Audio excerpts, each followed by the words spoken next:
So the question we get a lot is, what's better, a traditional 401k or a Roth IRA? Today, we're going to answer that. Hey, what's going on, everybody? Welcome back to episode number 3 of the Sleep Well Financial Show. That's right. We still don't have a wardrobe budget, so we're in the same clothes.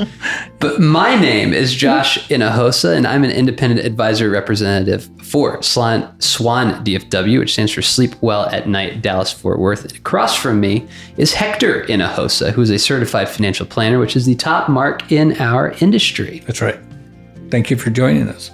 Yeah. So today we're going to talk all about Roth versus non-Roth, right, and what the difference is. Traditional. Yeah. Yeah. And again, just to touch on what we talked about last time, most of our money is in traditional 401ks and IRAs because what was, and I did a lot of it, was you take $100,000 you're making, you put $10,000 in there, you don't pay taxes on the $10,000. You're not going to pay 20% in taxes. You're going to save $2,000 in taxes.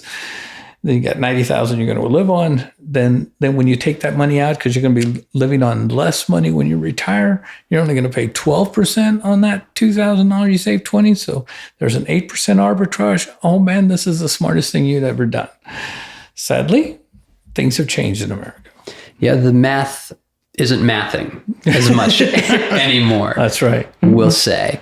So we've kind of talked about what happened and why that is in previous episodes. But I guess if you're going to summarize it in just a couple of sentences, what happened? Why did things change? Why was this recommended originally to put all your money into a qualified 401k? And why now are we saying Roth 401k? Well, mainly because when they first rolled out, that's all we had was a traditional, 401k. Roths don't really come into effect until I think the early 90s. And so baby boomers especially really didn't have a choice. We were putting money in, if you were good and saving in the 70s and 80s, that was the only real bucket we had.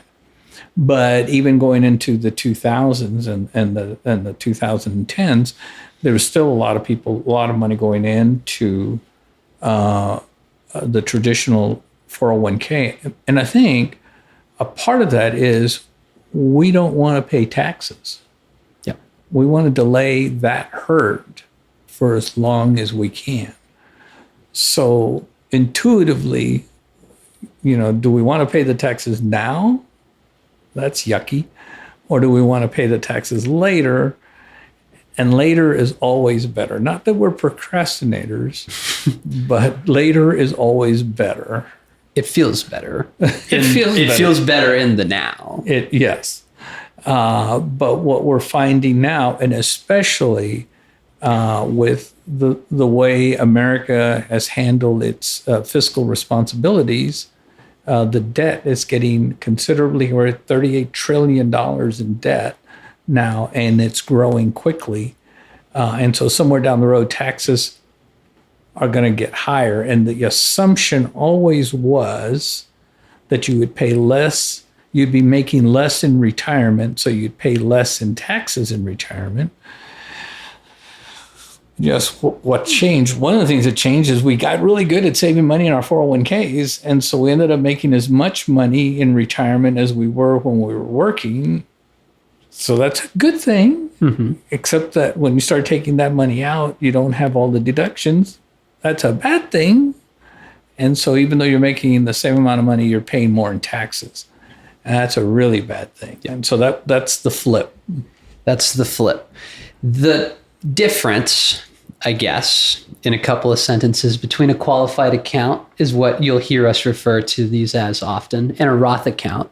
So qualified account, you haven't paid taxes on it yet. You're going to pay taxes on it when you take it out. A Roth account, you've already paid taxes on it, so you won't pay taxes on it when you take it out. That's the main difference here. And that doesn't sound like a huge difference, but it takes out a lot of the risk of if tax rates suddenly jump from, if you're in the 24% bracket, to that suddenly being a 50 or a 60% bracket. You're going to be glad that you paid taxes at 24% and not. And people are saying, oh, come on, Josh, taxes, we've never had taxes at 50 or 60%. You're crazy. Well, go back and check the tax rates in the 70s, the disco 70s, sir. And you'll find that we were in the 70% tax bracket. Our highest marginal tax rate was in the 70s, which is twice what it is today. And even if you're not in the highest marginal tax bracket, all the brackets in between also were much higher. So it's not ancient history. It's happened in a lot of our lifetimes, and we just need to be prepared for that. Going back to our $100,000 example, in a Roth, in the IRA, in the traditional, you made 100, you put 10,000, and you only pay taxes on the 90. In a Roth, you would make 100, put 10,000 in a Roth, but you're going to pay taxes on the 100.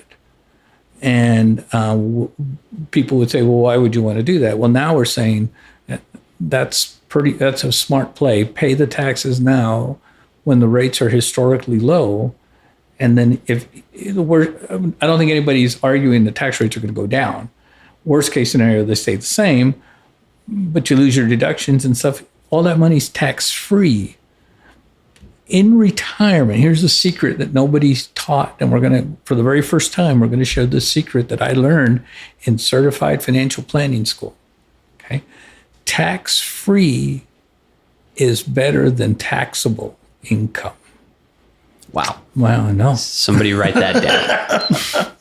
So that's what we want to get to, is get as much tax-free income for yourself, and then leave that money for the kids that are tax-free. And that it takes thinking differently and doing things that might be counterintuitive. But if you're 50 years old, I promise you your 65 or 70 or 73-year-old self is going to be really proud and really happy that you took these actions today. Yeah. I think the next question we get a lot is it too late for me? No, it's never too late. We may not get you to a 0% tax rate, which is kind of what the dream is, but we can reduce your taxes significantly in the future. And I think we're going to spend the next couple of episodes on action items, potentially how to do that.